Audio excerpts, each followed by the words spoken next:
2017, vous avez été Miss Science, une scientifique, mais très littéraire aussi. Qu'est-ce qui explique, disons, cette transversalité? Eh bien, cette interdisciplinarité, cette polyvalence, ça a été un peu le résultat de mon indécision. Je dis indécision parce que j'ai toujours été incapable de choisir entre les matières. Il y avait toutes ces matières qui me passionnaient également, qui me passionnaient d'une façon vraiment intense et sans inégalité, disons. Et puisque j'étais incapable de faire mon choix, je les aimais toutes et je me donnais à fond dans toutes les matières. Et c'est ce qui a fait naître en moi ce désir de toujours être pluridisciplinaire dans tous les domaines possibles, de toujours être dans cette dynamique, de ne pas me coltiner dans un domaine précis, de ne pas me confiner moi-même et de ne pas m'imposer de limites quand il s'agit de choisir entre la littérature et la science surtout.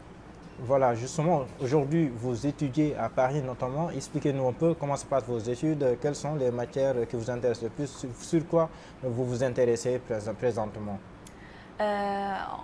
En ce moment, je suis en école préparatoire à Louis-le-Grand à Paris et j'étudie la physique, la chimie et l'ingénierie.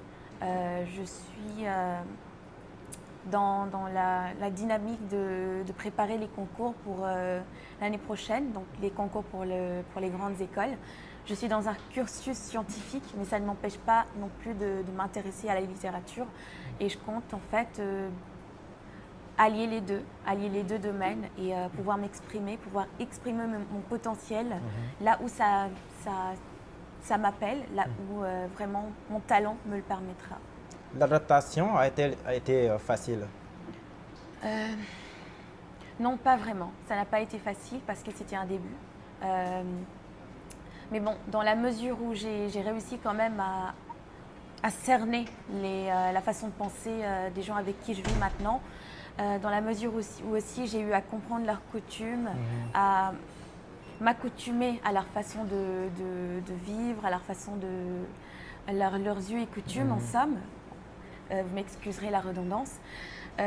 Ça m'a vraiment permis de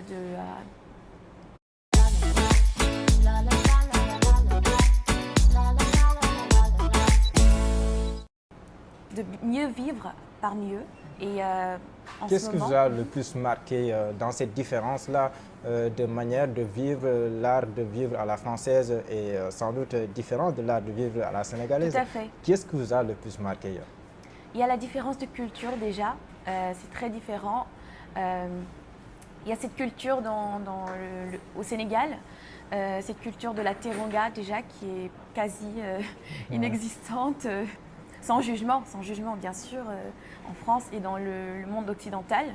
Il faut dire que le peuple sénégalais est un peuple assez spécial quand même, avec des us et coutumes qui sont uniques en leur genre.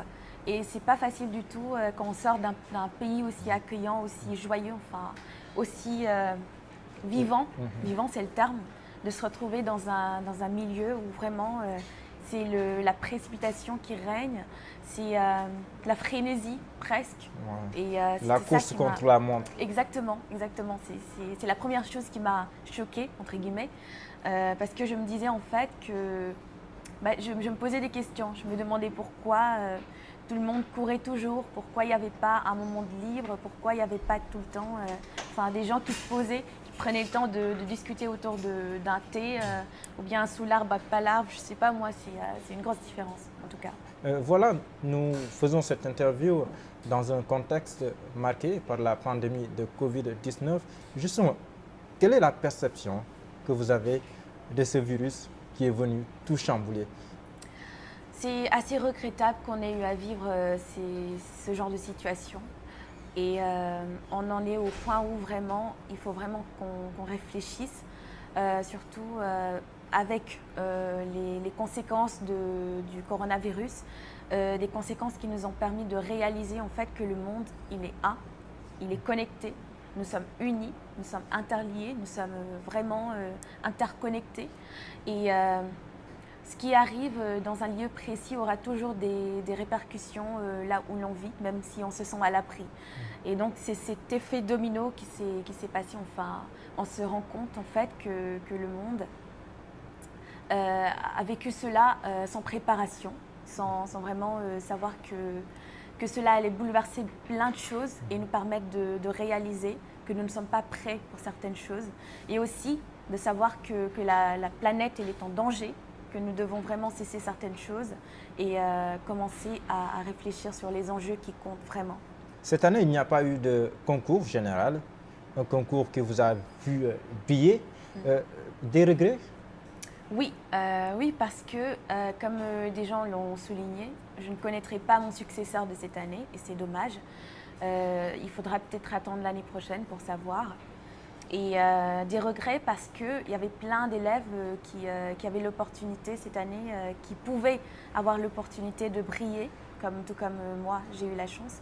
Et ça n'a pas été le cas malheureusement. Donc je suis très désolée pour eux et je leur demande de persévérer pour les années à suivre, de ne pas se décourager du tout parce que c'est ce qui a été décidé. On ne sait par quelle divinité, on ne sait par quel hasard, par quel concours de circonstances. Et donc juste avoir la foi et savoir qu'il faut persévérer coûte que coûte. Qu'est-ce qui est à l'origine de vos succès? Nous vous en souhaitons d'autres, mais 2 fois meilleur élève du Sénégal, Miss Science en 2017, il y a du travail derrière. C'est quoi votre secret? Quel a été votre secret? Quel est ce secret-là que vous voulez partager avec les élèves qui sont en train de nous suivre? Je dirais d'abord que l'effort doit venir de soi. L'effort, ça vient de nous-mêmes. Quand on fournit le travail nécessaire sur notre mental, sur notre façon de voir les choses, d'aborder les problèmes concrets, surtout dans les études, les gens ont plus cette opportunité, enfin ils ont plus tendance à nous aider dans ce qu'on fait. Et c'est ce qui m'est arrivé. Mes professeurs déjà ont vu du potentiel en moi, ils m'ont aidé, encadré. J'ai eu des parents qui ont très tôt senti que j'aimais les études. Et au fur et à mesure de mon parcours, il y a eu des gens autour de moi qui m'ont vraiment encadré, qui m'ont vraiment aidé dans tout ce que je faisais, dans tous mes projets. Et c'est vraiment quelque chose qui m'a permis de briller. Je pourrais citer des noms jusqu'à non plus finir. Et l'une des personnes les plus importantes, en fait, c'est le ministre Serine Mejam, sans qui vraiment la promotion de mon roman... L'ex-ministre de l'Éducation nationale. Exactement, exactement. Qui, en fait, a toujours été là depuis qu'on s'est connus, qui a vraiment senti que ça valait la peine de m'aider.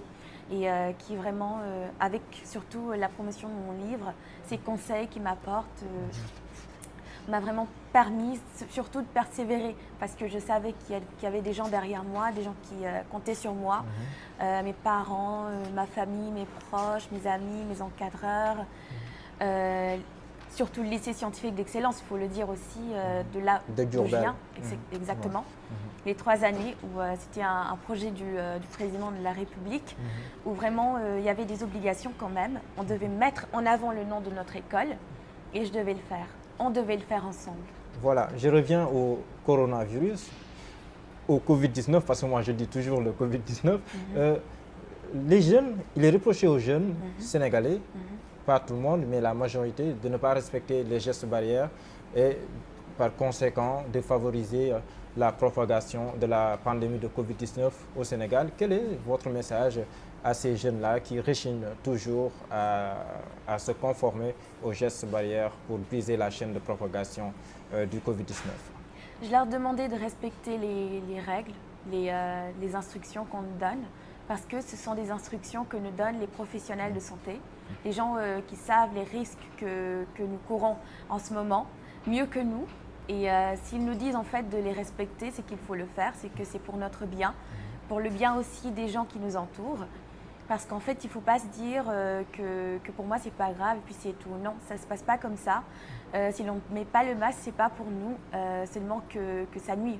Enfin, c'est pour les autres aussi. Donc, protéger les autres, même si faut aussi se protéger soi-même. Donc, le mieux, c'est de les respecter quand même. C'était un plaisir de vous recevoir, mais juste je vais vous taquiner. Dans le livre aussi, vous abordez le thème de l'amour. Est-ce que Diary Sow pense à l'amour, à se marier dans les médias ou dans un futur proche? Comme tout être humain, je pense à l'amour, oui.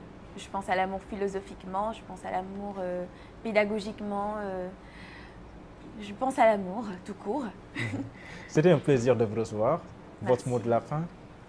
Alors, ce sera un message pour les jeunes, pour les gens qui me suivent, tous les jeunes du Sénégal, leur dire en fait que leur jeunesse ne doit pas les empêcher de briller, de poursuivre leurs rêves et de le faire le plus tôt possible. Il faut savoir ce qu'on veut. C'était un plaisir pour nous de vous recevoir sur ce plateau de seneweb.com. Nous vous devons une belle chandelle, tout comme vous aussi qui avez suivi cet entretien avec Diary Sow, auteur de ce livre que je vous conseille d'ailleurs d'aller acheter et de lire Sous le visage d'un ange. Merci, à très bientôt.